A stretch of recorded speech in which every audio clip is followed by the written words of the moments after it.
Thanks for checking in here on KCRA.com. We are awaiting another round of active weather in Northern California. Looks like it will arrive Tuesday night and into Wednesday.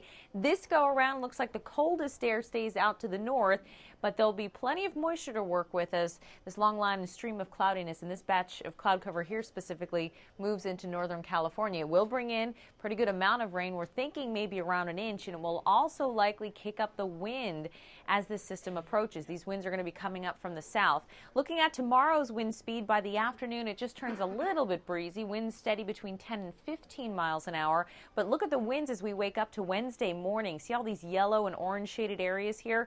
Those are winds that are steady around 30 miles per hour. That means the gusts are going to be in excess of 40 miles an hour. Good enough to maybe rattle things around, take down some small little tree branches and such. And again, these winds are going to be coming up from the south. Now, once we get into the afternoon, the wind should subside. It'll stay a little bit breezy during the afternoon and evening, but not nearly as windy as it looks for now on Wednesday morning.